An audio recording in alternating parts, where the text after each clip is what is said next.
Maybe I'm crazy, but millennials are here to stay, guys. Ooh, yes. They're a thing, if you will. The next new thing. Yeah, I feel like there's another generation, but like millennials, that middle generation between whatever was it baby boomers? I feel like there's another generation. Who Generation am I ZY. No, Generation X, right? Isn't that the new ones? I don't know, but millennials in general, they're the thing we're going to talk about today. Okay? Good. Then we'll figure out the other generations Expert later. on Yeah. that. Maybe I'm crazy, maybe I'm crazy, maybe I'm not, maybe I'm not. Welcome to the Maybe I'm Crazy podcast. I'm Joy Taylor. That's Brandon Newman. Hola. I believe we're both millennials, actually. Yes. Yes. I don't know how. I don't know why. I don't understand the millennials. Pop the chair down in the middle of the conversation. Okay, Yeah, I just don't. I don't know where in the thing. I don't know why we're millennials, but we are. What is it? Generation X or is it Y or is it Z? What's the kids? What's the babies now? What's that generation? Z. No one in here knows. Z. It is Z. The 2000 babies. There's it's 3 people with Z. computers open. Generation was Z. Generation. Heller, in general, when I'm staring at you and asking a question, okay, it's because I want you to Google it because I look like an idiot. We're trying to get somewhere with the sports show. We're talking about the millennials. I'm in Whoever front gets of it the first gets thing. the rest of my Twix bar. I've been telling you the whole time. I don't want the Twix. Let's see. We got Gen Z. That's what I'm looking for. Thank you. I've been screaming it the whole time. Gen Z is 95. I'm just traditionally not right. There's a new generation after Gen Z. What are they called? If you were born in after 2013, which means you're obviously hella young and probably not listening You're a to baby. this podcast, you're Gen Alpha. Gen Alpha? How'd they get the cool name? Well, I want Gen That's Alpha. so cool. Gen Alpha. Can we vote to change millennials? I thought Millennials was cool until people started saying millennials suck, and that became a take. Gen Alpha always would have been cool. That is very upsetting. Good for them. We just gotta tell them they suck. That's a Gen Alpha. Gen Alpha. And his name is Ares. Ares is a Gen Alpha? God of War. Good, strong name. Yes. Yeah, that's another story. Technology. Yeah. Technology So Gen Alpha, cool. Well, we're not worried about them right now. We're worried about millennials because Baker Mayfield, he actually may be a Generation Z person. Is he old? How old is Baker? He's got to be in the millennial class. I think it may completely delete my millennial rant, although I'm going to stick with it anyway because it's what I prepared. He's born in 95, so we'll just carry him. We'll just keep him in millennials. That's like the turning point year. That's the cutoff? Yeah, that's the cutoff. So he could be whatever he wants to be. It Perfect. sounds like. Well, for this sake, he's going to be a millennial because that's what I'm talking about. I like that. And so let's just call it the millennial Generation Z, whatever vortex of new quarterbacks because this is what's happening. He ruffled everyone's feathers because Hue Jackson got fired, and then he decided to go to the Bengals, which. Who the cares? Why that matters? I do not know. If you fire somebody and they go somewhere else, bye-bye. Go wherever you want.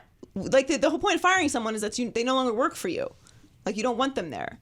This is the Bengals' fault. I'll let you continue. Okay. This is the Bengals' anyway, fault. I'm saying like the idea that in professional sports there's supposed to be some loyalty to a team that either let you go, right, or traded you, or cut you. Or you just left for whatever reason. The idea that you should have some loyalty in professional sports is beyond my mortal comprehension. I've never understood it. I understand that it is a theory that is pumped to fans because you want fans to be loyal whether the team is good or bad. That I understand. But what and I know it's not romantic. Okay, but it's a profession. It's a professional thing. That's what they do for the profession. They get the check, and then that's what they go play football. Right. So they do it for their job. Like that's how a profession works. You go do something, someone pays you. You are a professional sports talk host. You are a professional football player. You are a professional electrician. You are a professional plumber. You are a professional lawyer. You are a professional teacher. My point is, you do something, you get f***ing paid. It's a job, okay? Right. And that's how it works. Now, I understand the difference is when you are a teacher, you don't have, 100,000 people with Miss Maribeth shirts, okay, chanting and cheering when you gave out a really awesome test, okay, yes. and all your students are passing with A's and they're wonderful and they all have positive self-image and good hygiene, okay. But the point is, okay, you're a professional football player. You have fans, so fans have, or you have a coach who fans are a fan of the team. So there's this idea of loyalty. It doesn't exist. So let that go. So that's at the core base of what I have to say about Baker because that's where all of this got everybody in a tizzy. But in his mind, loyalty up until this point has been as concrete as who you are. That's who you represent, and that's who you ride with. Professional football is something that Baker Mayfield is just getting into. So he's bringing over loyalties that were adopted and how people handle being on a football team up until this point, youth league, high school, college, and he's bringing that into the NFL, and I get we it. like that. I get like it. that concept, but it's different now. But he doesn't know it's different now. No, he hasn't learned that yet, Right. which is fine. But what I'm saying to everyone else, like the idea that Hue Jackson should have been loyal to the Browns is ridiculous, okay? Because the Browns weren't loyal to him, and they shouldn't have been. He had a terrible record there. They were too loyal to him. Yes, exactly, okay? And I like Hue, okay? Nice person, all right? But you get paid to win, and he wasn't doing the winning. So bye-bye, and he can go to the Bengals, and good for him. Right. And I'm sure he'll land somewhere else, and good for him. And he should. Because that's what he does for a living. He already has landed So somewhere Baker else. basically came out and said that, you know, he didn't really have anything to say about Hue because he was fake. And, you know, they obviously did not have a good relationship, okay? And everyone's upset that Baker said something about Hue. Let's not forget that Hue went on a media tour after he was fired, came on the Herd. Okay, Yes. many So other shout shows. out to the tour. Okay, yes, thank you, appreciate you. Viewership. Appreciate it. Okay, but you went out and said all the things you needed to say. He said he wanted to take a quarterback and he was denied, which is perfectly fair, which, again, I've said before, this is why I don't blame too much on coaches, because while at the end of the day, the coach is the person that the fans see, the ones that make the actual decisions are up in the box. That's the owner, that's the GM, that's the stats person, you know, the sabermetrics guy. Like, those are the people that have big say in what the personnel are. Very few coaches in any sport actually have final say on personnel. Like Bill Belichick does. I'm sure Popovich does. You earn the respect to have that. Right. Maybe Steve Kerr does. I don't think that there are very many other NFL coaches that have final say. Maybe Pete Carroll. Maybe. Yeah, I know. Okay, so coaches obviously have a lot of input, but they don't get to make the final choice in a lot of these situations. And in the NBA, I'm sure it's even worse. So he came out and said he wanted to pick some quarterbacks, and they didn't let him. Some quarterbacks like Carson Wentz, like Deshaun Watson, like Patrick Mahomes. Name a few. Pretty decent choices, if you ask me, or anyone. In retrospect. Who watches football. Sure, okay, but they didn't, all right? And now he's fired, and now they have Baker, and this is the future. Here's the thing. I don't have a problem with Baker calling out Hue, because that's who Baker is. And that's my whole point about Millennials. This whole idea that you have to be this boring, we're just come out and just play real hard, we're real good in all three phases of the ball, and we're on to Cincinnati.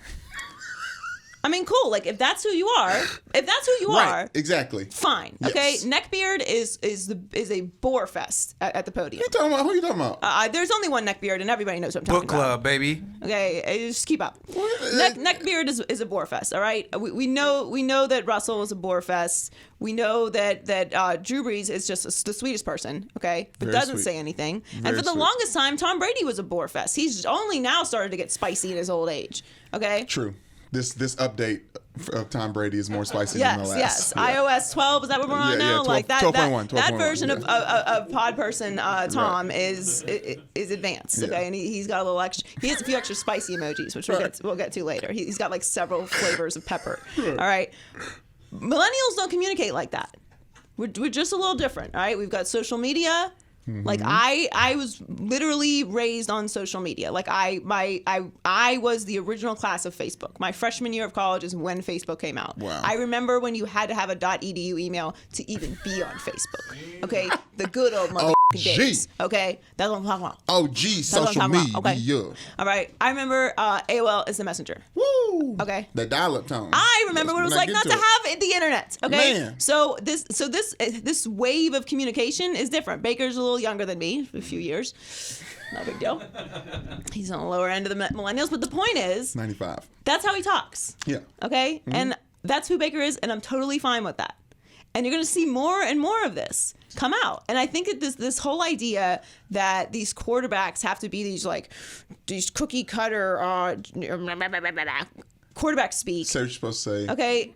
Yeah. Forget that. Like, if that's who you are, be who you are is what I'm saying. Be authentic. And I think that's something that the NFL has to keep up with. Like everything, all these like subtle changes, like the celebrations, for example.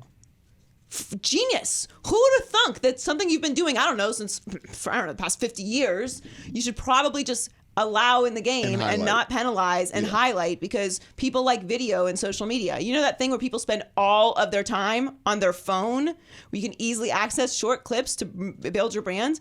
What would help that? I don't know. People doing fun celebrations. Maybe just a little fun. Maybe market your stars a little bit. Remember that conversation we've been having for the past year? Well, here we are. So do it. Everyone's coming down on Baker like, oh, he should just say the right thing. That. That's not who he is. And that's clearly what was happening when Hue Jackson was there, which is why he's talking now. Yeah, but Hue Jackson. Here's why the Bengals are at fault in this whole situation. Hiring Hue Jackson, obviously Marvin Lewis' friend, like buddy, friend of a friend, buddies, someone helping each other out. That's fine.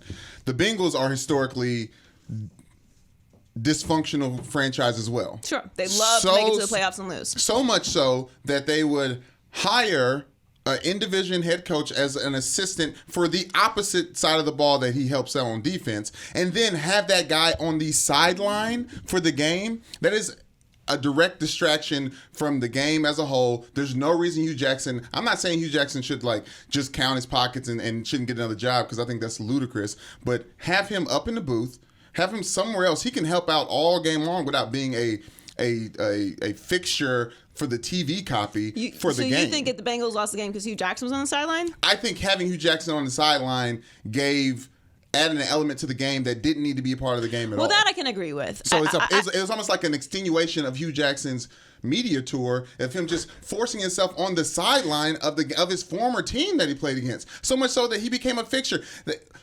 picks were Denzel Ward. Somebody picked off and then handed the ball to. Hugh should not have been out there in the first place. The Bengals should have been like, hey, you know what? Maybe we can have you out here next week on the field, maybe. But for this game, get your ass at home. Stay your ass in the locker room. I don't think that's why they lost. I do think it added an extra storyline to it. They lost because the Bengals were trash. They lost because they have the worst defense in NFL history. Literally. So that's what it is.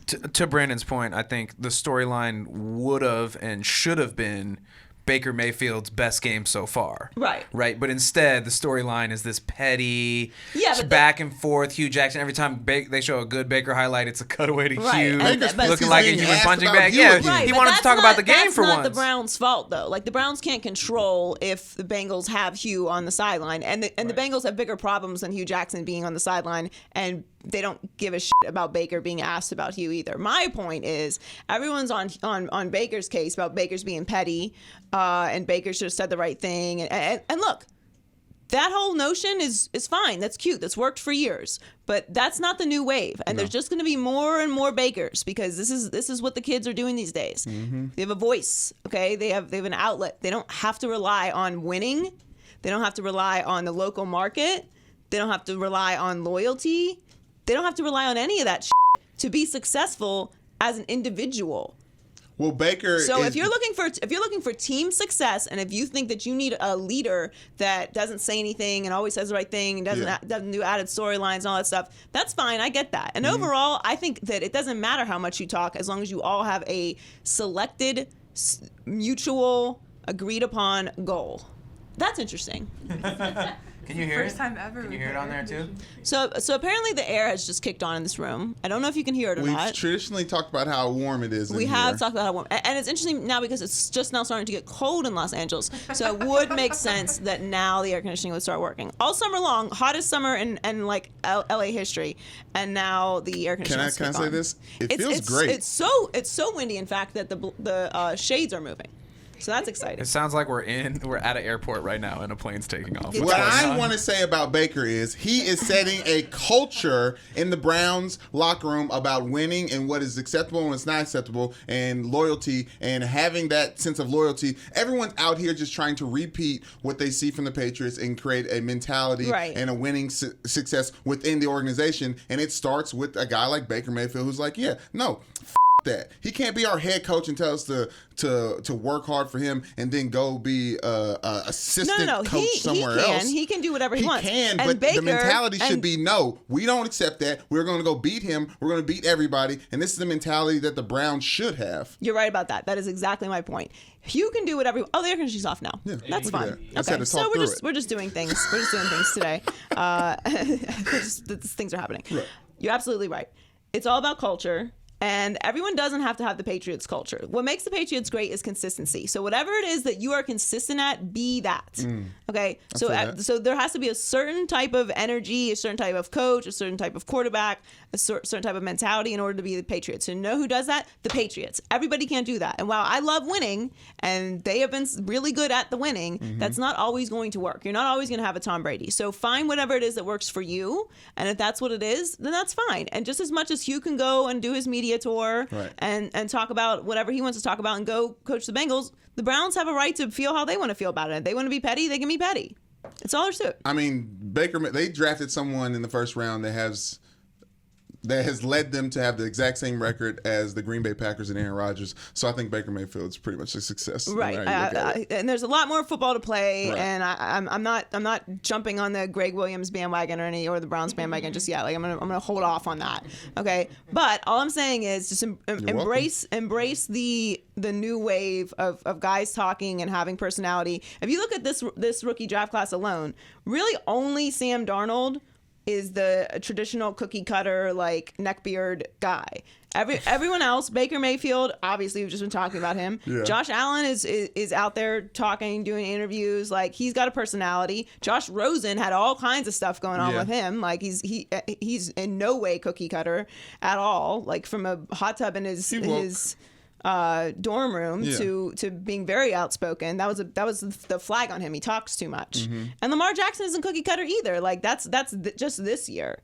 You got Deshaun Watson last year, Patrick Mahomes. Not that these guys are out there talking, but they're all personalities. Yeah. They're all flashy. Just embrace it. They're enjoy themselves. It. They're themselves. I think they're themselves. Josh Allen. Let them be stars. Yeah, Josh Allen says, I wish he would say even more things. Like obviously Jalen Ramsey. Like I wanted to hear Josh Allen like flame the fires, but even with Lamar Jackson, he went out there last week and didn't rush at all just to prove a point that he can throw the ball. So these millennials, we have agendas and all this stuff, and I think that should be separated from football because that's when you start losing games. The agendas? Yeah, bringing agendas into games. Like, I'm going to be this player this game. I'm going to do this I agree with game. that. I agree with that. That's what I'm saying. Like, team overall, whatever your leader is, that's what you're going to be. So just embrace it, and as long as everybody's following that, I'm cool with it. Plus, I'm tired of this old crusty shit. It's on the way out now. 2020 is not looking good for old Generation crusty. Alpha? Generation Alpha coming. So much strong. cooler. We got to start working. I know. Alpha coming. With it. With it. Quit it. What? With it. We about to turn up in this bitch. All right. When am I winning or quitting today? Okay, NFL teams in the playoff hunt are circling big games on their remaining schedule. The Seahawks are a real threat after beating Aaron Rodgers and Cam Newton in consecutive weeks. Andrew Luck and the Colts are officially rolling, and the Vikings are in the best position to create their own destiny. Joy, the Vikings are in the hunt for the NFC Championship again. With it or quit it. I'm gonna quit that. I do not trust the Vikings. Now I know this is out on a ledge, but like, there's no reason why they can't win in December the way they did last year, and that's the only way they got to where they did last year as well. Okay. The defense is humming. Everson Griffith's back. The running game's there. Adam Thielen just broke Randy Moss's records for amount of 100-yard receiving games in a season with 9. And we got some games to play. Kirk Cousins is real. Okay, so you had me until the end there. All right, you were very convincing until you dropped those 2 words that just eliminate their chances for me, and that's Kirk Cousins, because he just doesn't do the winning in the big games, which is why that contract to me was insane. I mean, you got to pay somebody to be the quarterback. So fine. We don't know it's insane until the end of the season. Okay. Well, I feel like I'm telling you right now it is insane because not the contract, whatever. That's what quarterback's getting paid. I don't care about that. But I just don't trust Kirk Cousins in a big game in a big moment. And that's why I don't believe in the Vikings. But I will say also, Brandon does this thing where if he knows anyone that plays for a specific team personally, he has an undying belief. Should we just fire off the Vikings right now? Let me say this. Why don't you just name who are we rooting for, really? No, let me just when you said myself. We as the Vikings, what do you mean? Let me defend myself.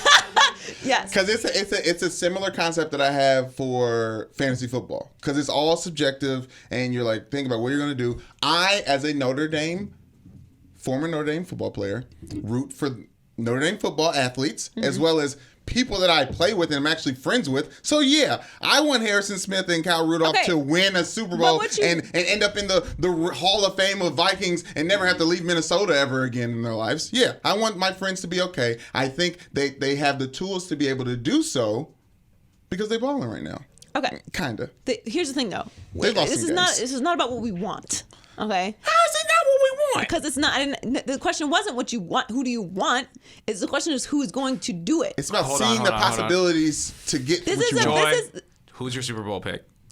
What do you mean who's my Super Bowl pick? Who's your Super Bowl pick? The Rams. And the Steelers. Yeah. Okay, but the Steelers are an actual contender. Like, yes, I want them to, but I wouldn't pick the Steelers to win the AFC right now. Okay. I say I think they're going to get to the NFC Championship game. That's what I think. I think the Vikings are good enough. And they're going to play who? Whichever one rises to probably, it's either going to be the Saints or the Rams that rise back to the top. Who are going to do what? Whoop that ass is what they're going to do. I like the Vikings against the Rams for one more game because they've played them well every time they played them. And the Rams, the Vikings, outside from that Bills game, all right, well, I'm going to tell you what I want. I don't want a Vikings Super Bowl. So whatever you're speaking into the existence of the universe right now, you don't like going over the top of the defense? No. They're fine. Okay, they're fun. They're very exciting. Okay, but it's at the end of the day, there's some ratings. Okay, it's also not very exciting. It's not on our network, but we want a good, interesting Super Bowl. So I'm going to pass on that. All right, who's in the hunt? It's very, very exciting. All right, well, let's talk about who's in the hunt in the NFC, since we haven't gotten to the AFC yet. The Seahawks, the Panthers, the Eagles, the Packers, and the Falcons. And I don't even know why we're talking about the Packers or the Falcons because that's just silly. The Vikings bounced them out. Yeah, I mean, they're just in the hunt, like 4-7 in the hunt. I mean, yes, technically. I'm going to go with the Seahawks. I like the Seahawks. The Seahawks, at the beginning of the year, we were all dummies. And we all completely wrote them off. And Pete Carroll was going back to USC. And they were going to have to draft a quarterback. And it was like just an absolute disaster. Everything that Pete Carroll had done in Seattle had completely fallen apart. Now, I will say Legion of Boom is dead. Right. Okay, that is for sure. Mm-hmm. But Russell Wilson is still doing that sneaky thing he does where he just like wins games. And the Seahawks look great right now. They look amazing. They're Russell winning. Wilson and looks good always. I don't like that. You have to take them seriously. Now the stupid NFC East. I mean, what the is that? Like, what happens? We're getting the Eagles are supposed to be going back to the Super Bowl. They're a disaster. Like, I realize they won. They beat the stupid Giants. Great, congrats. All right, Washington is basically done. Like, nobody thinks that is sustainable. Actually, the next read is Cowboys. Win it or quit it. So let's save some of this. I can jump right into it if you want to just continue. No, let's save it. Let's save it. You're right. You're right. Good note by you. Okay. That's good. The Saints are clearly the best team in the NFL. The all around. We'll get to the Cowboys in a second. I won't release that yet. I'm gonna calm down on that. I don't understand what's going on with the Bears at all. Now in the AFC, magic. In the AFC, the Chiefs play the Raiders next. They were just coming off a bye. I'm assuming they're going to destroy the Raiders. It is an in-division game, so. You never know. Given Sunday, let's just assume that's a W, okay? But you still have to watch the Patriots. But in the AFC, in the hunt is the Colts, the Dolphins, the Bengals, the Broncos, and the Titans. All of those other teams are it's really just a disgrace to football to even really mention them. The Colts are clearly the ones that you have to worry about. Yeah, unfortunately. And I mean, it's between the Colts and the Ravens to me. And I in that spot, I think I kind of have to take the Colts, even though I think the Ravens have the better all-around team. The Colts are just playing better right now. Yeah, so anyway, that's our in the hunt breakdown. Yeah. Now let's talk about these stupid Cowboys. Just kidding. They're not stupid. They're America's team. Go ahead. Listen, this is good. You're gonna like this first sentence of this read. They are the world's team. Actually, you're right about that.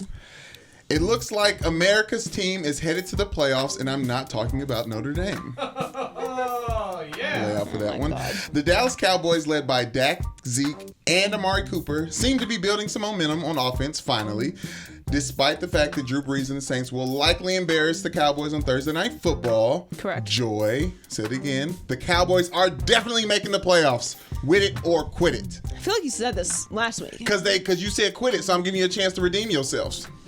All right. Well, they're gonna get their ass kicked this week. All right. Oh, okay. Yeah, let's start with the bad Thursday stuff. night on Fox. Bad news for the Cowboys. Good chance for the defense to test out that playoff defense that they'll need later on. Okay. Against the Saints? They're going to lose very badly to the Saints. And that's because the Saints put up over 37 points per game. That's a lot for those of you who don't understand how that works. You want to score more points than the other team, and they do a lot of the scoring of the points. The problem is all the Cowboys can do is run the ball. And if you stop them from running the ball, which the Saints are very good at, what are you going to do?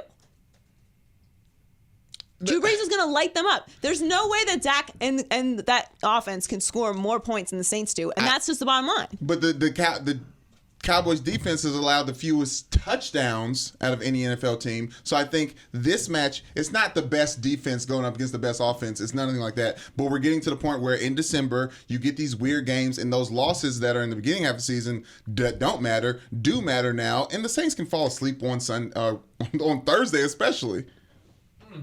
No, okay. I'm not a gambler with my money, but if I was to put money on something, I would put money on the Saints winning this game. And I think the spread is 7.5. Yes, obviously. I believe they cover. Look, like the Cowboys are looking like they're going to win the NFC East. I don't know what's going on with the Eagles. They're leading already. I mean, the Giants is stupid, and as well as Washington's been playing, they don't have a quarterback anymore. So I just for the next couple of weeks, like that's going to show, and they're going to fall out. That's just what's going to happen. So it comes down to the Eagles and the Cowboys, and then the Cowboys are just playing better right now. Unless the Eagles somehow just start turning it up, they can go on a run. Everybody can go on a run. That sounds really nice. It's really fun. Yes. It's a very nice cliche. But right. I do actually think that the Cowboys are going to win the NFC East. No! You like that? You like that jersey I got? Look at that. Yeah, look at that. Amari Cooper. Did you buy that in the airport? I did. Yeah. You bought this in the airport? Yes. Well, yeah. They have a Cowboys pro shop. It's a nice screen print job. Ashley texted me that she was rating the pro shop. It's like, that seems like you're just throwing money away. It was between Cooper or Van Der Esch. Did I make the right decision? No, you made the wrong decision. What? Loyalty. First of all, you were the one that pushed this Van Der Esch kid on us to begin with. All right. Boise. Right, and you were right. You were right about it. Okay. Although if I recall correctly, Cowboys fans were very off that pick. Okay. Everyone sounds like it's real cute now. The Cowboys fans style. Oh yeah, Van Der Esch, future. Yeah, linebacker, like a strong, big neck. When it was first drafted, Cowboys fans were not excited about that pick. Just keep it real. Yes. Keep it 100. I was fine with it. I didn't want whoever the wide receiver was, Calvin Ridley, that went to the Falcons right after. We might have to pull evidence of this. I feel very strongly. That's who the Walmart Cowboys fans were mad at. Ooh. But the real Cowboys fans were okay. Where do the real Cowboys fans shop at? Is that Tarjay? Cabela's. Cabela's. At the store at the airport, right? Yes, at the pro shop. Yes. Anyway, my point is that Van Der Esch is very good. And he had a nice interview on the Herd today. Yes. Yeah, from his car though. Right. Yeah, well, he needed privacy and quiet. Wasn't it? It looked like it was arranged from inside. Very thoughtful of him to go somewhere where there's not a bunch of noise. Actually, was it a range he was in? Did you? I did not spot it, but the point is they're going to lose. But on Thursday, watch on Fox. Watch the Cowboys lose on Fox on Thursday. But or can we make a bet? Can we make a bet? What would you like to bet, Ashley? I like that. I don't like bets. I don't pay bets, just to be honest with you. But sure, we'll the only thing I can think of is for her to eat a hot dog. I'm not eating a hot dog. I would never bet that. So then you're saying there's a chance that the Cowboys will do this? Well, yeah, there's a chance. I'm just giving a prediction. My prediction is pain. But I'm not going to eat a hot dog. Win. You think they're going to beat the Saints? You don't believe that. Don't do that. We're going to win. We're at home. We're at Jerry World. Moral victories exist. We're gonna win this.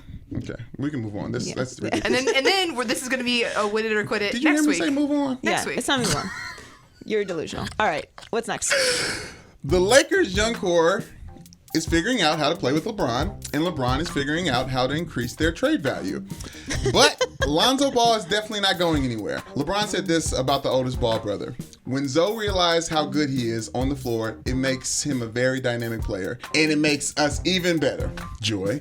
Lonzo is ready to be the Robin to LeBron's Batman. With it or quit it. Ooh. I'm going to with that. Yes. But is there a worse diss than being called Robin? Is there a worse superhero diss than being Robin? Robin is worldwide considered, soft, right? No, complimentary. Is it? He's widely known as the perfect compliment to someone else's Like if you were like you were Robin, Skills. I'd be like, nah, that. I'm Batman. I know, you like, can be Robin. I'm not gonna be Robin. No, I'm probably like Nightwing, but like that's like too deep into the zeitgeist. Like what's But, worse? What's worse, being Robin or Catwoman? What's worse? Oh, Catwoman's an independent woman. I mean, Joker's better than all that. Well, yeah, everybody wants to be Joker. No, okay, everyone wants. Everybody wants to be. You know, everyone wants to be the I Joker wanna be because everybody Bane. thinks they're a gangster deep down in their heart. Yeah. Okay, until they got to push the button and blow up the hospital, and then they punk out. Some right? people just like to That watch is the world true. burn, Joy. Oh, you've been dying to say that. You have been dying for an opportunity to get that on tape. Congratulations. Thank you. Listen, shouts out to the Robins out there. Kobe, we need Robins out here. Like Shaq needed a Robin. Are you calling Kobe, Bean Bryant, Robin? Are you calling the Black Mamba Robin? to Shaq? No to question. Shaq's Batman? No question. Look, there are just no some question. comparisons that just should not be made. Okay, and Robin has to be very specifically placed in order for it to work. For example, I Lonzo. think a lot of people say that Scottie Pippen was the Robin to Michael Jordan, and that's kind of disrespectful to Scottie Pippen because he was crucial. No, Steve Kerr was the Robin to that team. Then Batman, the There was Bulls, a collective Batman, and then Steve Kerr was Robin. Steve Kerr was Robin. Look, the point is, No disrespect. see, I'm talking about you gotta say no disrespect, No which is why you disrespect. just can't be careful how you use that analogy. Because if you gotta say disrespect, Okay, well, right now Lonzo Ball hasn't played a full 82 games of the NBA season. Period. Here's what I'll say. I think he can be Robin. no. Here's what I'll say about His Lonzo little Ball. Lonzo's put on a lot of meat. Ball, yeah. He's got his ball body now. Drinking his milk. Yes, which I don't drink, which is why LeVar told me that I'm small, that I'm the runt in the family because I didn't drink milk. Anyway, the point is, Lonzo is crucial to this team, and LeBron knows that. Because I think what LeBron has figured out is that you need someone like Tyson Chandler. Mm-hmm. You need someone like Rondo. JaVale McGee. You need a JaVale McGee. Mm-hmm. You need older veterans, someone like Tyson who can be a leader and literally take stuff off LeBron's plate when it comes to teaching and helping the team grow and keeping everybody on the same page on the bench when LeBron's in, being crucial on defense. They now rank 10th overall in defense for the season, which is directly related to that Tyson Chandler pickup. So I think that Lonzo's only going to continue to grow. He's shown major growth from last year to this year. But this year, in his shot, I don't know about major. I mean, in his shot, he showed major. Dude, growth. that's what they needed him to do. That was Okay, the biggest fair. knock on Fair, him. fair. That he needed to be better. His shot needed to get better. And guess what? My opinion, his shot got better because he gained weight. He got his man body. Everybody thinks shooting is all in your hand motion. Like, change his motion. It takes too long. Every Legs, part of your body goes that. into how you are as a shooter. I know you think because you ball at the local rec center, okay, Right. that you understand how shooting works. But Right. no disrespect, it's very fucking far to shoot a NBA 3-point shot. Take my word for it. I almost threw my damn shoulder out once. All right, it's very far. It's hard, You wanted to and get it's there. exhausting to do that. It's Yeah. like Steph makes it look easy because he's a revolutionary, once in a bajillion year player who changed the game forever. You just because you think you're built like Steph Curry, you're gonna play in the NBA. Like he is stronger than he looks. Yes. Okay, so the whole point, I don't want to get on that tangent. The point is, Lonzo is a huge factor for this team, and LeBron believing in him is huge also. And like the talk about like how like LeBron builds teams up and like they leaves them for their downfall, like the Cavs. I don't have a problem with the Cavs being in the space that they're in. And I'm sorry, like if you're a Cavs player, well, Cavs player probably don't count because they don't give a shit. But like if you're a Cavs fan, you should be grateful to be terrible. You should be grateful to Yes, be terrible. You should be. You should be so happy that you're terrible. And just polishing that Look, 2015 trophy. look, take it from me, okay? I've been where you are, all right, Cavs fans, okay? I've been where you are. I've been riding a championship finals wave, okay? And then I have it come crashing into the sand, and you're laying there and you're sideways, okay? And your swimsuit's like up a little too far, and you got the salt water in your mouth, okay? And you just gotta lay there for a year How or two, did Sam okay? get there? Yeah, you don't understand where you were, what island you're on, okay? You were just out on a cruise ship on a yacht drinking champagne, and now you're face first on the sand, all right? I get it. I've been there, all right? Although the sand or whatever it is that's in that lake in Cleveland, I'm sure is not as pleasant as South Beach. However, the point is, when you have LeBron on your team, and this is what the Lakers has figured out, which is why they've made the moves they make, and they're going to continue to make them, even though Magic runs this team, all right?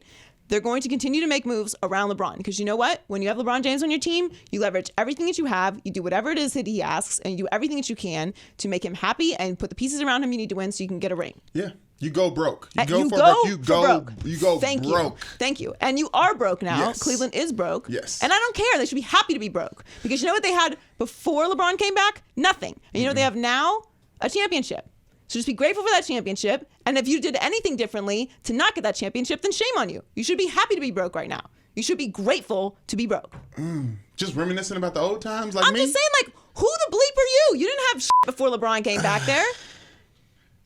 Okay. You know what you had? You had leftover urinal cakes with his face on it. 'Cause that's how grateful you were that you had the greatest basketball player in the last 20 years. I don't know on your squad, and you did nothing to help him win a championship. So he came to Miami and won 2 there and went to four straight finals, and then he just graced you with his presence. So you did everything that you could to help him win a championship, put pieces around him, which you did, which he got for you. And now he went to the Lakers, and that's his right. After all this movement, you're still just like want to shit on Cleveland like in a rant? No, because people are flipping out about the Lakers, and they're going to do this too when the Lakers start making moves and they start making trades. LeBron's not going to leave the Lakers the way he left Cleveland. Well, he can't because he's only got 4 more years. Okay, but they might when LeBron retires. The Lakers might not be in a good spot. But if they have a championship or two, then they should be grateful. And that's the Lakers who have a history of winning and a standard of winning. But you haven't been doing shit since before LeBron got there for several years, if I recall, in a row. Boom, boom, boom, boom, boom. So Lonzo the Kobe to LeBron Shaq, right? Just don't call him Robin, okay? Robin's not bad. Yeah, you know what? I just said it. Very talented. If you Robin have to is. say no disrespect, it is not a compliment. It's only disrespect because people don't understand the magnitude of how important Robin is to the entire. What did Robin do? Robin ran errands. He did not run errands. Who plays Robin in the newer Batmans, by the way? Joseph Gordon-Levitt. Yeah. Joseph Gordon-Levitt. You know what they pinned him at the end. Yeah, he's right. They pinned him at the end of that as if they were going to do a Robin spinoff, and I was like, they would never. They wouldn't dare. Christopher Nolan isn't doing it. They would have loved it. Is this in the We still Affleck want one? it. What? Affleck one. First of all, we don't recognize any Batman. We do not recognize any Ben Affleck Batman. That's not the zeitgeist. Okay? Don't do that to So him. Robin was like just bubbling, and then he didn't ever I bubble. want everyone to listen to me real quickly. Don't do Heller that. does not speak for us. Okay, we don't recognize Ben Affleck Batman movies. Okay, that's not a thing. Here I am sided with Ben Affleck again on accident. Damn it. That's what you get. Why does this happen? It's your Boston roots. No. West Coast forever. Come on now. Beantown Heller. Damn. That's worse than Prince of Privilege by far. Hear ye. Greg Popovich is petty. I'm losing my voice a little bit there. Getting a little raspy. Raspy. Ooh. Raspy. B2K? B2K. All right. So Popovich was asked about the importance of leadership now that Ginobili is retired and Kawhi has been traded to Toronto. And Pop responded, Kawhi was a great player, but he wasn't a leader or anything. Not the leader. He wasn't a leader or anything. Manu and Patty were the leaders. Kawhi's talent will always be missed, but that leadership wasn't his deal at the time. So Kawhi responded, it's just funny to me because I don't know if he's talking about last year or not, but I guess when you stop playing, they forget how you lead. I don't really know what the point, like what's going on That's here fair. with Popovich and Kawhi. I don't understand what happens, but it could end up being like this is one of the worst mistakes of Pop's career. I know that Pop is like legendary and revered and very rarely criticized, as he shouldn't be, because he is the Belichick comparison in the NBA. Like he's a winner and consistent, and the Spurs organization is top notch in all of the NBA. But you lost Kawhi Leonard, who could have been 1A best player in franchise history. Like the top notch obviously goes to Tim Duncan, Right. But like who knows what happens with the rest of Kawhi's career? Right. He's got David Robinson as well. But like he had a chance. I'm not forgetting David Robinson. I know you're not, but I'm saying Kawhi did have a chance to be that for the Spurs. And when you're a coach that's trading away talent for X amount of reason, it does fall on you. And it's one blemish you can think about with Pop. Right. And time will tell how this all is gonna shake out. Like if Kawhi ends up winning a championship wherever he ends up. Yeah. Why are you looking at me all crazy? I know Spurs fans are really like sour on Kawhi, and I get it. I would be loyal to Pop too if I was a Spurs fan, above all else. But is it even loyalty to Pop? I mean, like, is it Popovich's fault that Kawhi's uncle, Dennis Robertson, decided that he wants to profit off of his nephew? I don't think it's that simple. Like he's been his uncle since the day he was born. He's been involved in everything that Kawhi's done since the day he entered the NBA. There's nothing new. It's on the organization to make it work with the players that you got and their staff.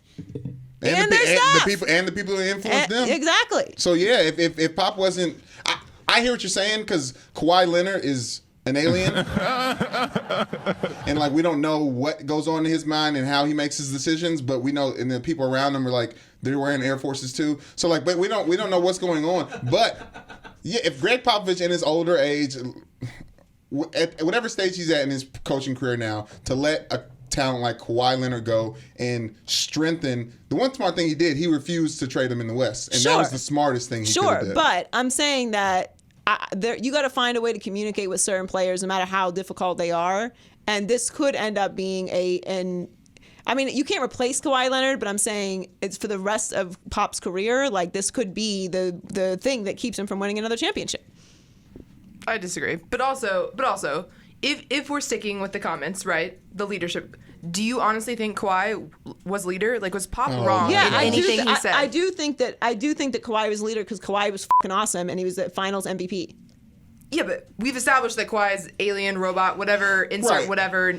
What I think it is more that the trifecta that was Manu and Tony Parker and Tim Duncan are not there anymore. So Kawhi should have never been expected to step into that role because that's not who Kawhi is. Kawhi doesn't talk. So you have to build the team around. He wasn't the never piece that was going to be that. Exactly. So you can't criticize him for that. So him saying like he wasn't a leader, like what's the point of saying that? You're just being petty. You know whose fault this entire thing was? Zaza Pachulia. Oh, here we go. Zaza, cheap shot. So it always goes back to you guys put up 20 on the Warriors. No. That's a perfect example of how the Warriors have done multiple different things to get to where they're at right now. Let's not forget about the dead bodies that are buried. It wasn't all just like destroying games. There's a lot of injuries. Dead bodies, you mean like skeleton? The skeletons. Yeah, you know how I feel about hyperbole. Bodies. I'm a big fan. Love it. All I'm saying is that this is very out of character for Pop. So I'm still waiting to get the full story on how everything went down. One day we'll get it.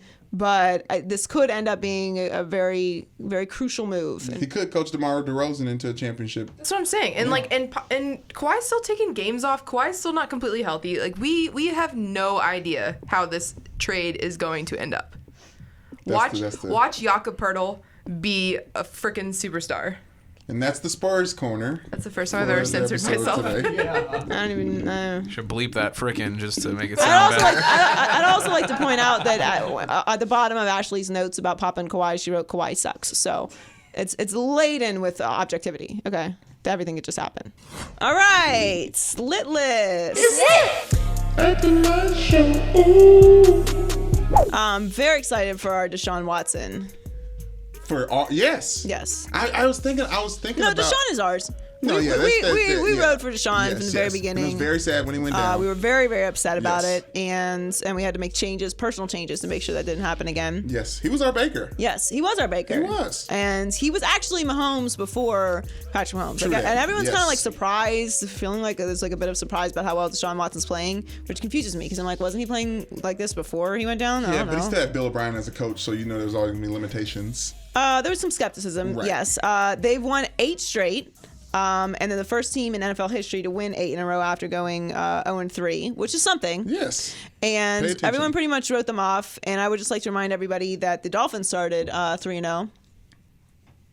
So let's just maybe stop predicting Super Bowls 3 games into the season. You don't have to tell Colin that he had the Dolphins in his hurt hierarchy. Yeah, I did have to do that. You know what it is? Because the Dolphins get on my nerves. So I need to point that out. But Deshaun's playing great. He's thrown 39 touchdowns in his first 18 career games, which is 3rd in NFL history behind Kurt Warner and Dan Marino. Good company. Mm-hmm. And his 70 rushing yards on Monday were a career best, and he tied Matt Schaub's franchise record by throwing a touchdown pass in his 16th straight game. So shout out to Deshaun Watson, and I like the Texans playing well. I think the Texans are actually a fun team. Yeah. So I'd like to see what they do in the playoffs, and I think Deshaun is going to actually bring a Super Bowl to them. last night watching them, and they did an emotional game too because their owner just died. So there was like, there's like that's a tough game to come into. But you got the energy and you got this silent moment of silence. The game may have been. I'm not okay. Yeah, that's smart by you. Mm-hmm. Okay, next, the NBA Finals are not a lock anymore for the first time in a while, which is very, very exciting. Thank you to all the moves made by all the stars to make this possible. Like thank you. Shout out to Draymond Green for causing problems for the Warriors. We appreciate that because now there's nobody has any idea what's going on. I'm not going to panic on the Warriors just yet. I know everybody's like, oh, it's over. Right. No, the dynasty's over. They're not going to win four straight finals. We know that, but I still think that they're going to win this year. And look, the Raptors Clippers? look amazing. Okay, the thing about the standings right now.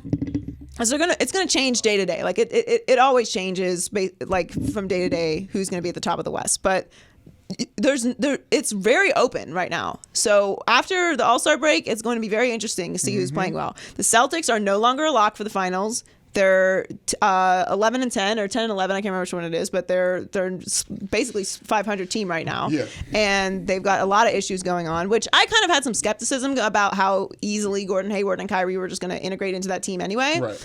But it's not looking that great for them right now. And then he just said the panic button is about to be pushed. So I'm mad at Brad Stevens for making me a liar because of all the things he was supposed to be the protection around the Celtics, a good coach, a smart coach who knows what he's doing, who knows how to change up. And these young guys are the same guys they were last year, unfortunately. And the Western Conference is very interesting. I mean, Jimmy Butler, before I move on, Jimmy Butler has clearly been a great addition. Hey, just so know, I'm not an NBA expert or anything, but Jimmy Butler likes to step back to the right and shoot three. I'm just saying. Like maybe push him the other way. Especially in the fourth. With a couple seconds left. You guys clearly watch tape. Right. I don't, but it seems like that's what he does. In the Western Conference, every team except for the Suns is at least 4.5 games back of the number 1 seed. So lots of movement there. Very exciting. Watch out for the Lakers. Like I said. I tell you what, LeBron James moved over to the West and made the East the West and the West the East. Yeah. And it's great. And it's great. And it's very interesting, and it was a perfect move for the NBA because now it's very interesting for the first time in a while. Right. It's not going to be just the Cavs and the Warriors in the finals. Well, we know the Cavs aren't going to be there. Mm-hmm. Sorry about it. And finally, if you want to say some nice things about Notre Dame, it's just for you. Well, Notre Dame is lit. After the college football playoffs was introduced 5 years ago, and there was a lot of stink on Notre Dame as a football program going to the national championship game and losing, getting embarrassed to Alabama, proving that Alabama was in another class. I think it's going to happen again. Not that Notre Dame will lose, but Notre Dame's in the playoffs. Notre Dame is officially in the playoffs, Joy. That is very, very exciting. I was at the USC game. It was terrible. Sitting there and watching that terrible football be played and ending with a win that felt dirty and nasty, backing our way into the playoffs. Yeah, it's disgusting. You did do that. It's gross. And I hate to say it, and I love Notre Dame, and I love our chances for everything, but we're not winning a national championship game. But it's very important to recruiting and our franchise going forward that we make the playoffs. I'm proud of you for keeping it real. Yes. Also, Michigan got stomped. Woo! Another. If we're talking about Notre Dame wins on the season, yeah, you're good. What good point. was that? So the playoffs are college football playoff rankings are going to come out tonight. But shout out to Notre Dame, good win, and Ohio State, I guess. Basically, it's going to be Bama, Clemson, Notre Dame, and Georgia. And I think Oklahoma deserves to be in the game. We're talking about deserves. I think Oklahoma should be in the top. Should be in the top 4 for the playoffs. Maybe even over Notre Dame, just in the sense of like what team looks the best. But you can't take Notre Dame out. No. It's definitely going to be Bama, Clemson, and Notre Dame for sure. The fourth one could go either way. All right, loser power rankings. These are the losers of the week. All right, so Cordarrelle Patterson, he did a no-no. If you didn't see this, Okay, so I don't get into this like stuff that goes on in the piles, all right? But apparently football piles are just the gates of hell. Lit in there. So I've heard absolute horror stories. If you haven't seen this, I don't think we can put it on here because it's really that vulgar. But basically, he grabbed Henry Anderson where the sun don't shine for way longer than it is ever appropriate. So do you have any horror? I really just wanted to put this in there because... he had an explanation for it. He says he doesn't want anyone's parts in his face, which is why I did it. Right. I saw the video. Didn't really seem like that was what's happening, but whatever. Do you have any pile horror stories? Oh, plenty. What's the worst thing that's happened to you on a football pile? Me personally? Yeah. I wasn't a part of it, but I saw one of our linebackers at Ball State like spit in the helmet of a running back that we just tackled and under the pile on goal line, and I was just like, "Hey, you can't do that!" Like I like to take the rules of humanity and put them on the field. Sometimes that's why I was never a great football player. That's why you're sitting across from me and you're not making millions of dollars. It's like we're all people. I'd ask the refs about their kids and stuff like that in between plays. But like when I was. But I say every football team should have a Bash Brothers that's like, like if those guys get in a pile. Yeah, you don't want to be in the pile with them. Yeah, or you do if you're on the same team. You don't if you're not. But yeah, in high school is way worse. And also the cameras are on all the time. You can't do stuff in the huddles like you used to. I think people have forgotten that people think they're hurt now. That literally every centimeter of football field is covered with a camera these days. Every single centimeter. You cannot get away with anything. Tiger got a girl's number over the weekend and tried to act like allegedly. Well, I'm just saying. He think it's not being filmed. Tiger, you out here? It's just you and Phil. It's just you and Phil. That's it. That's just you can't do shit. I don't understand it. I don't know what's happening. All right, next loser is Khabib, UFC lightweight champion. He's the one that beat up McGregor. Khabib. He has left the door open to reconcile with McGregor, which is non-gangsterish. I don't want to hear about you guys making up. Like you're jumping in the stands. What? What are you talking about? Reconcile? This is not. No, I don't want to hear that. Yeah. It's his phone. That melee was an embarrassment to sports, and I'm not even being a get off my lawn guy. Like you jump out of the UFC octagon while I'm in the stands, and something happens to me, it's a wrap for you, dog. I don't care if you are a UFC fighter. When I recover and I'm out of the hospital, I'm coming for that ass, okay? Because I did not pay for that. But when you come back, I did not pay for that. And you find I out paid to watch friends. you fight. The other person that gets paid to fight, I don't want nothing to do with it. If I'm in the splash zone, that's fine. But it's got to come from that way, this way, not this way, that way. So I don't want to hear about you guys making up. That's silliness. Finally, Aaron Rodgers. Oh, okay. So last week, some tea was spilt by Aaron Rodgers' brother. It was spilled. We know he has troubles with his family. We do know that. We do know that. And here's the thing about the family stuff. And this is kind of where I'll defend Aaron Rodgers, although it's really looking like it's just he's just that guy. Yeah. Aaron Rodgers has no win in bashing his family, right? Like he can't win there. What's he gonna say? Right. But this is the thing. And I didn't think about this until like afterwards, and I did some time to digest the story. If you didn't see it, basically Aaron tweeted about like donating to the victims of the Paradise Fire. It was a video he recorded of himself, and he speaking tweeted it from the out, heart about and it was like supposed to be this heartfelt thing. And his brother retweeted and was like, "Yeah, basically like cool, except for when your mom's actually like trying to escape the fire and you don't bother to call her and make sure he's okay." Like you can't recover from that kind of response. Like it's your brother, and he basically just axed your entire like heartfelt notion, okay? And it kind of makes you look stupid. Like it makes you look like a phony. And that it kind of got me thinking though, like here's the thing. Everybody don't mess with their family. True. Which we tend to forget. No. Like just because your family doesn't make you the homie at all. So I don't know if I'm in a spot or if anyone's in a spot to like judge Aaron's relationship with his family because we don't know what's going on or what's happened with them. So I don't know if it's defending Aaron Rodgers in so much as like that's messy and we don't know the whole story. Right. So like everyone's just because it's family does not mean that they're cool. Like we don't know what happened with them. Right. And his brother looks messy in this situation just because it's like hit your boy on text or like if anything, you talk to family or not, you got a way to get in touch with them. And if you felt a certain type of way about seeing that post, you don't put that for everyone, all the Green Bay Packers fans, everyone, football fans in general to see. Because exactly he criticized Aaron for social media is not the place for it. He doesn't look good either to me. Like everyone was like, oh, like this proves Aaron Rodgers is a jerk. Like what about his brother? But this is like the 5th time Jordan Rodgers has called out Aaron for but I'm family saying, issues. Like Aaron does. But this is different. Aaron this does not respond. Right. which is good. On Aaron's part, yes. You said on The Bachelor, right?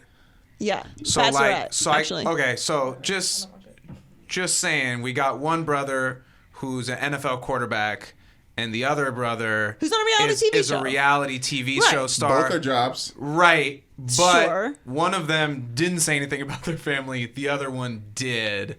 So The one who didn't say anything about the family is the one who doesn't mess with the family. He didn't. The brother said he didn't call. What if he texted? Like it's. That's what I'm saying. The whole thing is very messy, and Aaron has no way to win and respond in that spot. Like he can't win because if he doesn't get along with his family, then he has to explain to everybody why he doesn't get along with his family, and maybe he has a legit reason, or maybe he doesn't. Some people just don't get along with other people. It happens. Just because your blood doesn't actually. That's what I want to say. Just because your blood doesn't make you family, okay? Sometimes it just happens like that. But they are 0-6 on the road and 4-6-1 overall, and they just lost to the Vikings. I go win out though. I don't know about that. I don't know. I there's a lot to be said about Aaron Rodgers and the Packers in general right now, but just he's not a loser because his brother said that about him. I just want to make that clear because that could have been a little bit confusing there. He's a loser because he lost to the Vikings. Yes, that is, yeah.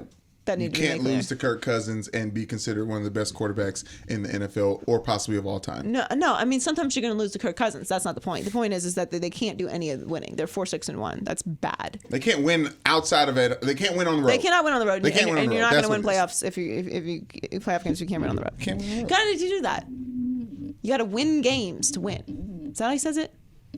I don't can't know what you're lose to. games in the NFL and still win. That's what I was looking for. Got it. Who said that? Trent Dilfer. Oh, that's right. He is right. He's right. All right, what's in the Migos Culture Report this week? All right, outside of traditional Culture Report news like Lil Baby dropping his album, Street Gossip on Friday, and JID blessing the streets with his second album last week, what the streets are really talking about is this new iOS update featuring 158 new emojis. I hate that we're having a conversation that our Android fans can't, join in on. Sorry, guys. Yeah, sorry about that. But new emojis are a very big deal. In this 12.8 iOS update, iPhone and iPad users have access to 6 new smiley faces: redheads, people with curly hair, a softball, skateboard, mango, bagel, and a kangaroo. These are the emojis that the people decided to talk about on the website. Mm-hmm. There are a bunch of random weird emojis to get excited about, but there's one emoji featuring what appears to be a stroke victim that has the internet really talking. Which one's that? Look at that.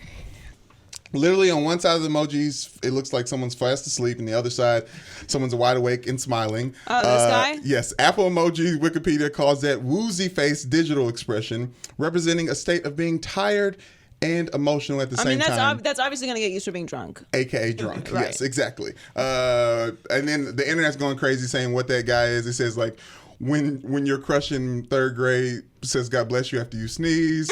That's funny. When you're trying to let out a fart at the DMV. Like, yeah, just like a bunch of people. I mean, like, you clearly just fart at the DMV and blame it on the old person, right? When the probiotics hit, just stuff like that.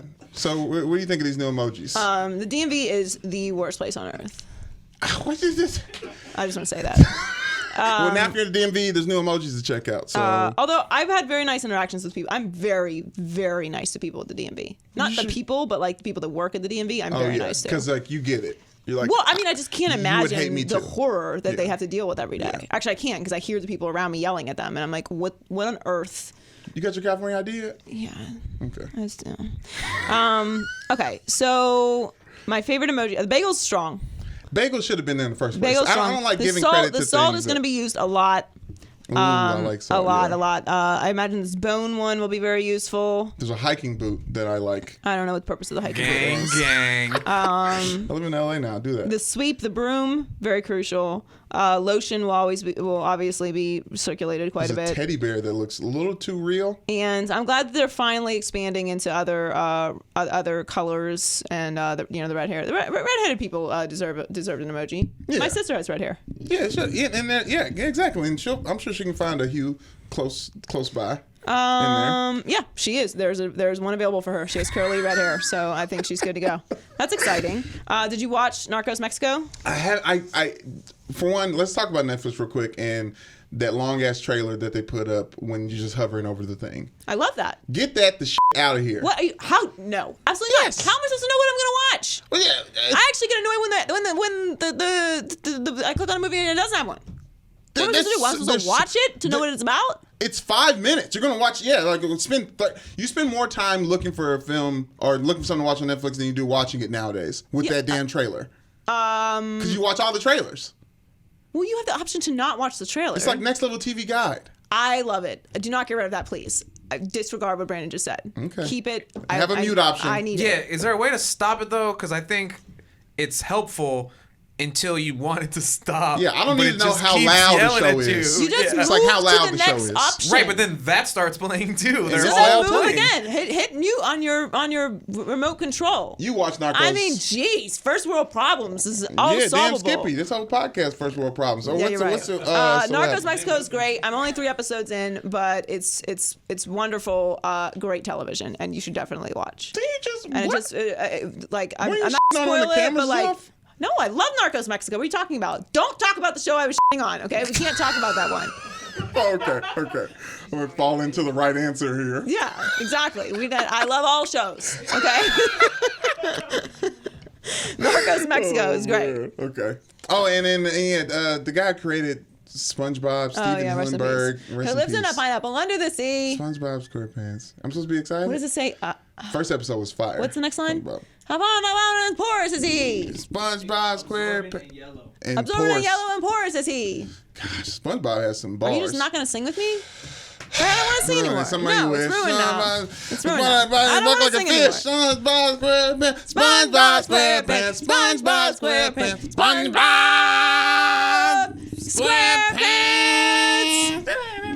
SquarePants. Well done. Rest in peace. R.I.P. All right, thanks for joining us this week. Lots of fun stuff. Be proud of being a millennial, but not too proud because Generation Alpha has a better name. Becoming. They outdid us. Feel like we should have had a vote or something. What? Twitter poll, something like that. We could vote on our name. I kind of like millennials though, because the millennium, that was a big time. It was important time. Right? What did you do for Ooh, you want to get into this? What do they call it? Y2K. Y2K. I was in Detroit. We were in church. Praying. We thought everything was going to end. We had some water. My dad and the rest of the church people was having security outside. Detroit people was riding already. Like they was like, "Oh, you said what? The computer's going to do what?" Okay. And so it was a scary time. Y2K, for those of you who weren't around or don't remember, was the stupidest shit that ever happened to any person ever. Here's the thing. The whole time this Y2K thing was happening, okay, if you don't know what Y2K is, you're very young, so just you have your whole life ahead of you. But I'm going to explain it to you. Basically, all the adults convinced themselves the computers were going to turn on us. And the whole world was going to end. I cannot believe I lived through that. They were convinced that because when they wrote the code that they didn't leave a space for 2 because we weren't going to survive to the 2000s or something anyway, which just blows my mind. So it was just 1999, and then nothing was going to work anymore because what's the computer going to do? It's when it goes to 2. When it goes to 2, and all zeros. Right.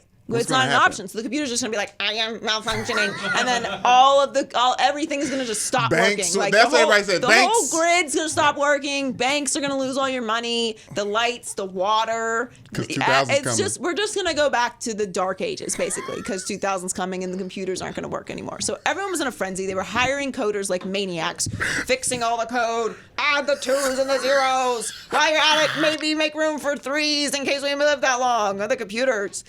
And some of us less fortunate ones who had paranoid parents got sent to the middle of Florida because that's where you go in a disaster. And we were at these random people's house. I don't even remember. And the reason we were there is because they had a well.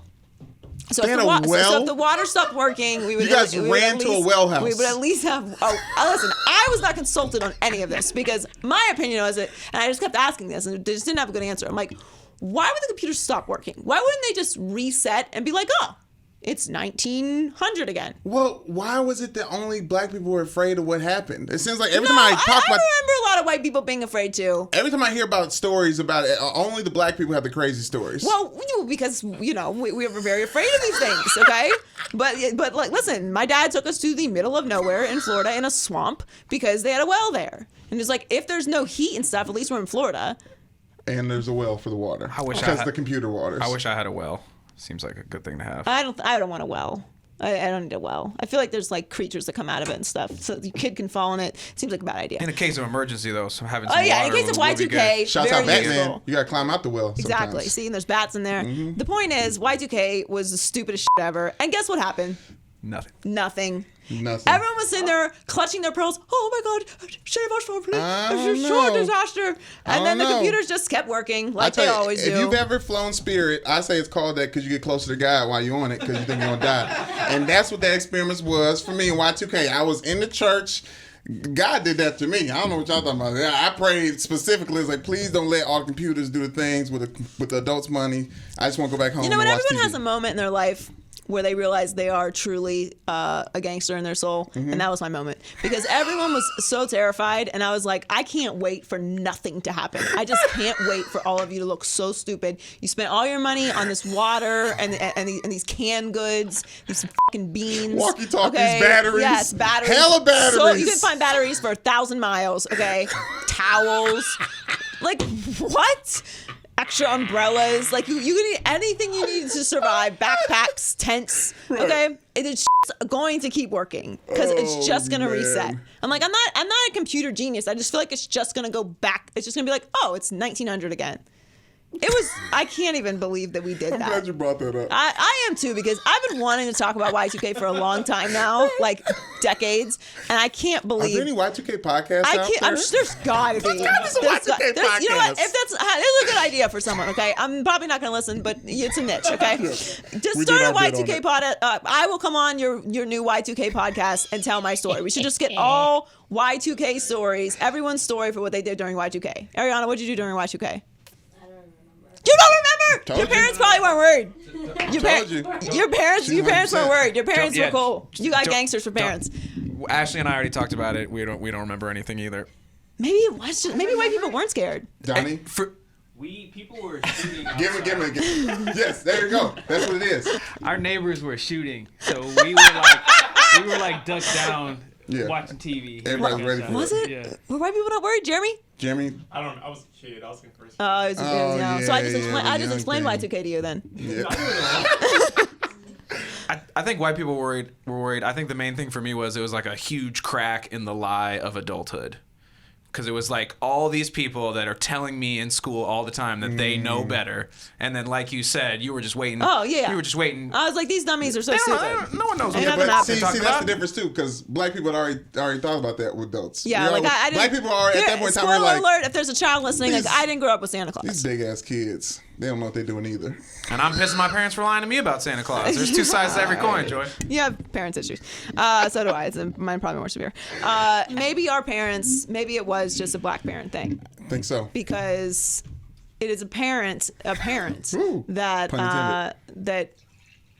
our white parents were not very worried. Okay, so what happened? What did your parents do during Y2K? Y2K update. By the way, Y2K was 18 years ago. It's good math. 18. Yes, that's so But for real, much. when you think about it, that's a long time ago. That's the only way I really feel. I've been harboring these emotions for 18 years. That should tell you how f***ed up I am. Go ahead. Okay, so after our discussion, we did a little research. Ashley hit up her mom, got the results back. They were hilarious. Okay. Let's do those first. Ashley's are probably so funny. It's funnier to think about how funny they are. Yeah, it's probably funnier to think about. If you know Ashley, it's so much funnier. So sorry for that, but it's just like Ashley does not like talking about her family, or not in a bad way. Just like she's embarrassed about how she grew up, and not in a bad way. She's just she's just very rich, so she's embarrassed about it. I don't know why. So what did your parents? What did your parents do? I don't know. Episode 69, it came out. What did your parents do for Y2K? So I asked if she was scared and if we did anything special, and she said the hype leading up to it had everyone on edge. And I said, okay, so what did we do that night? She said, we just watched the apple go down and waited. Nothing happened. Haha, thank goodness. And I said, did you think we were going to die or something? She said, no, not die, of course, but all computers and everything electronic would crash and the world would be in trouble. There would be chaos everywhere, ! Ooh, the world of trouble. So what'd you do? Nothing. That's it. We watched the ball drop and waited. Yeah, she said apple. I think it's the ball. All right, so whatever. Yeah, it was apple. It's in the Big Apple, so that's safe. It's in the Big Apple. Basically, we knew that something existed. We just you just sat in your house. You sat in your house. We and did waited. nothing. It was the same day. Sounds about right. All right, what did you guys I got do? more of the same. Okay. I said, where were you / we as a family in terms of freaking out for Y2K?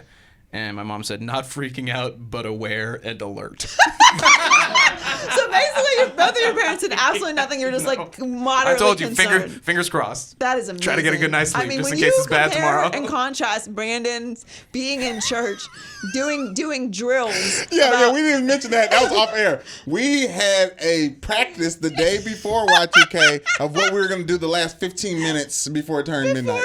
Before the world ended.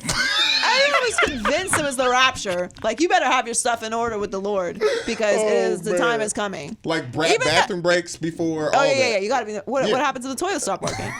Now I'm curious. I'm texting them. Yeah, you gotta find out. You gotta find out what your parents did. I guess our bad.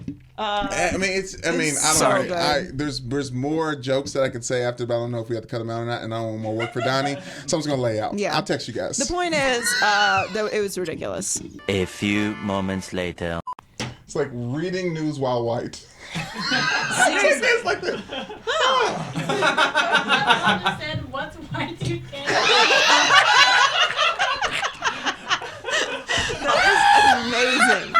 That is amazing. Oh my goodness. Anyway, the point is, I lost very badly in fantasy this week. The point is, we have. The point is, it's a transitional phrase for me. Okay. Shout out to the Maybe I'm Crazy Fantasy Football League. Yes. Playoffs start next week. This week, very important week for me. I'm going to need to deliver. My bench did a great job getting a bunch of points for nothing. Just appreciate that. And I got wiped. How do you do? I mean, I honestly sit back and I look at the games, and then I'm like, oh, he's on my fantasy team. Oh, he's on my fantasy team. Oh, that guy's doing well. He's on my fantasy team. Honestly, God's plan has worked out really well for me this week. Adam Thielen, Ezekiel Elliott, Kirk Cousins, because Patrick Mahomes had a bye. Now Patrick Mahomes back in there about to get some points. I mean, like, it's doing really, really well. Congrats. Well. Shout out to the league. Playoffs start next week. Yes. All right. Thanks for listening. Hope you all had a good holiday and enjoy all the football. And we'll catch you next week. Bye. Maybe I'm crazy, maybe I'm not.